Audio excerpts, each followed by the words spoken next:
Bonjour à tous, j'espère que vous allez bien. Donc aujourd'hui on se retrouve pour ma routine teint printemps-été. Alors c'est une routine teint qui ne conviendra peut-être pas à tout le monde puisque je pense que ça dépend de votre type de peau, de ce que vous recherchez, etc.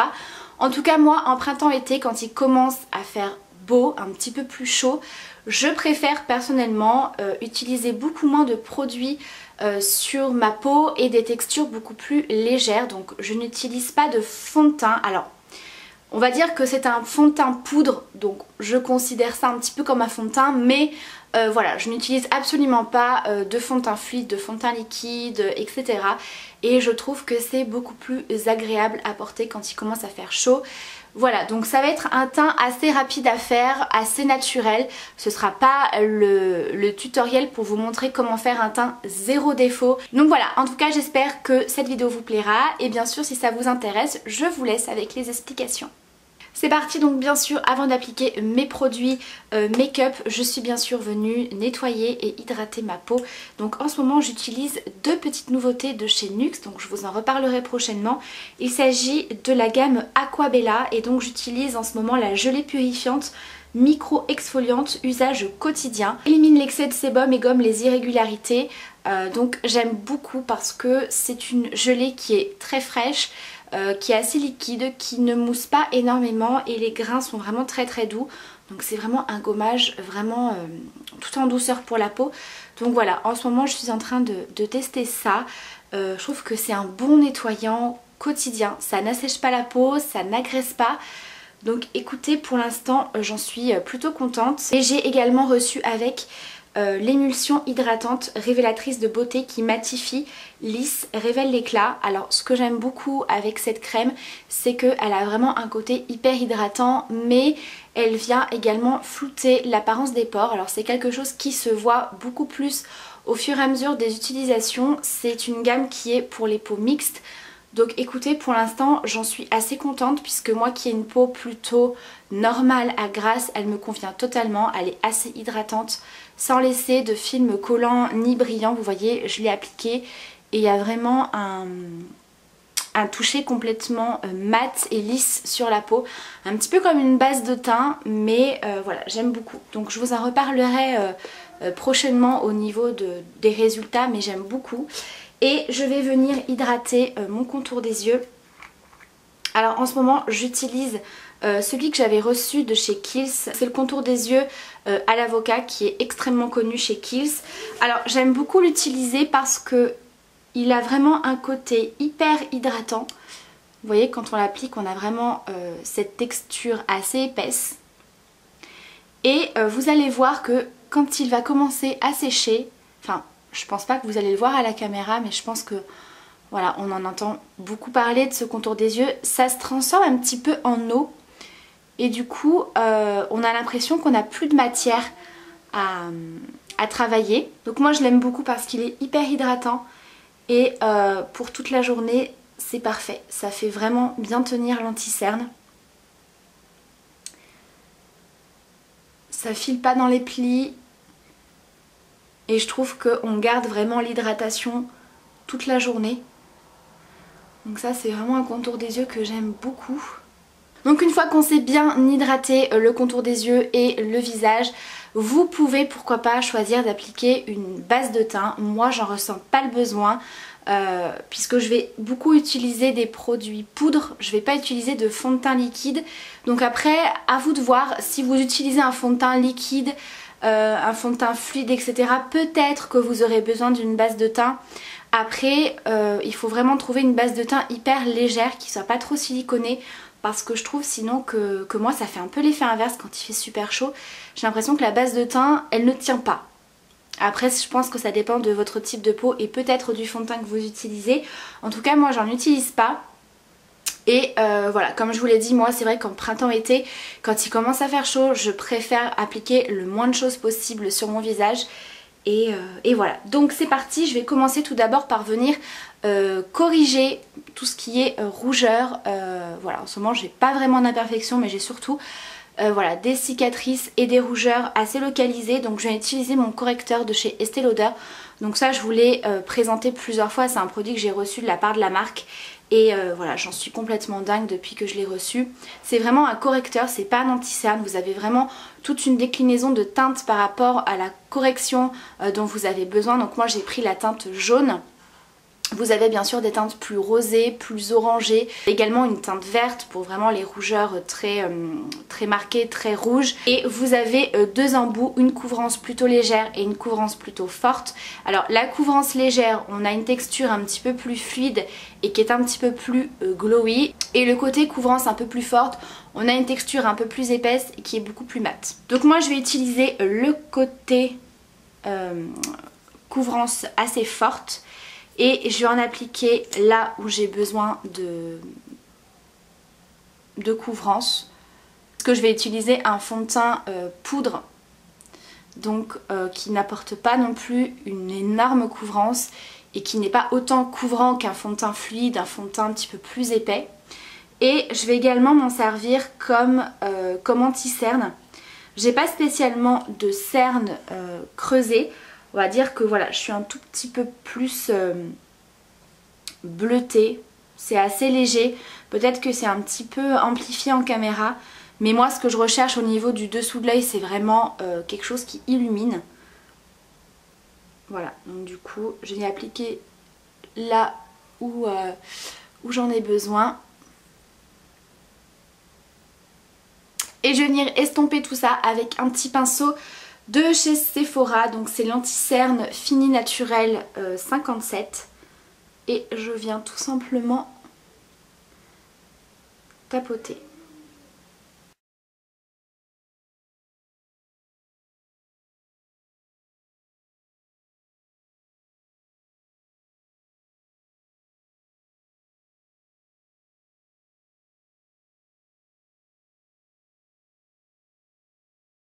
Voilà un petit peu le rendu une fois le correcteur appliqué et estompé.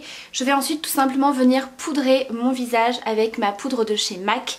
Alors il s'agit du fond de teint Studio Fix en teinte NC20, vraiment un fond de teint poudre. Donc c'est pour ça qu'on a une couvrance un petit peu plus importante qu'une poudre classique, mais moins importante qu'un fond de teint liquide. Après bien sûr ça dépend du fond de teint que vous prenez une fois de plus. Donc voilà, moi je préfère appliquer ce genre de texture, donc texture poudre, parce que c'est beaucoup plus léger à porter sur la peau. J'ai pas l'impression que ma peau étouffe, enfin je trouve que c'est plus agréable à porter. Donc je vais l'appliquer avec un pinceau pour le teint sur l'ensemble du visage. Donc je viens tout simplement tapoter.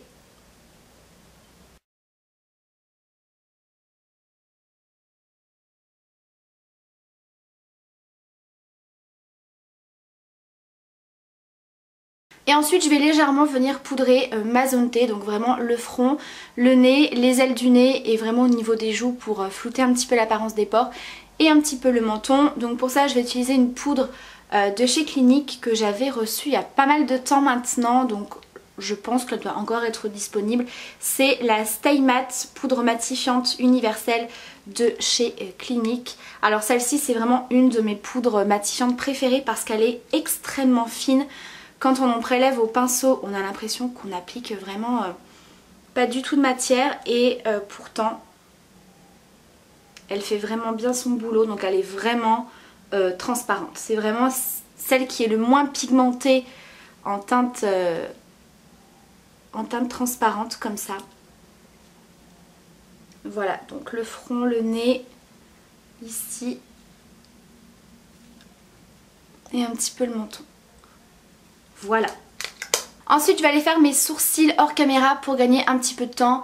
Voilà, je vais tout simplement utiliser mon crayon à sourcils de la marque You Are Cosmetics que j'aime énormément. Et comme vous le savez, pour tous les produits que j'utilise, je vous mets tout ça en barre d'infos. Voilà, je suis allée faire mes sourcils et j'ai mis un petit peu de mascara puisque je vais pas faire de make-up particulier aujourd'hui. Donc une fois que ça c'est fait, je vais venir un petit peu réchauffer mon teint avec mon bronzer qui est là et ça va pas vous étonner, je vais utiliser celui de chez Yves Rocher qui est une édition limitée, la Duo Poudre Soleil en teinte Hale moyen qui est parfaite. Moi c'est vraiment le genre de bronzer que j'aime beaucoup.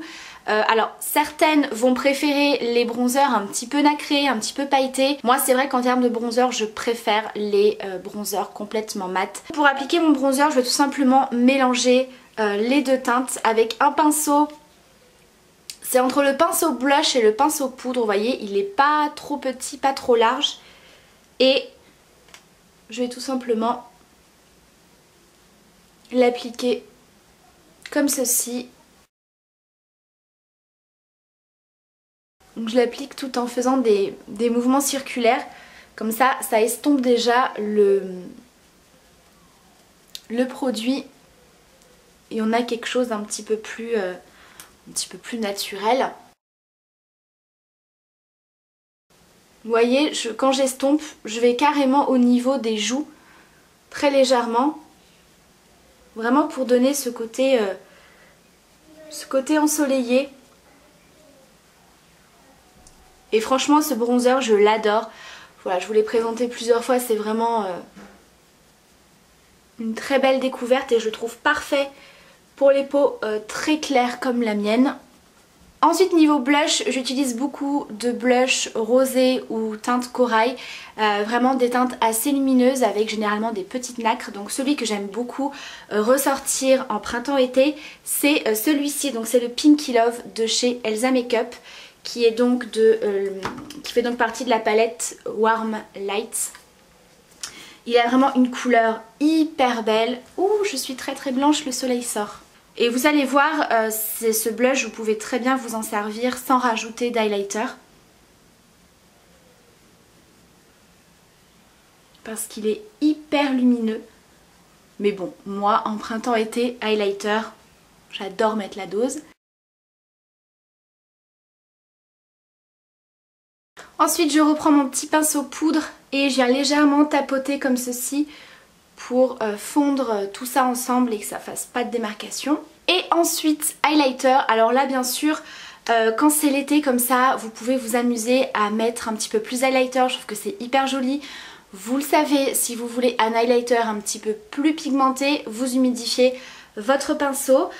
Donc moi ici je vais utiliser celui de chez Yves Rocher que j'avais également reçu il y a quelques temps mais je crois qu'il est encore dispo. Et moi je vais simplement venir utiliser la teinte la plus claire puisque l'autre teinte est un petit peu plus cuivrée, orangée. Et c'est vrai que pour les peaux très claires, voilà, vraiment ce côté-ci est parfait, c'est un genre de champagne. Voilà, il est juste magnifique cet highlighter.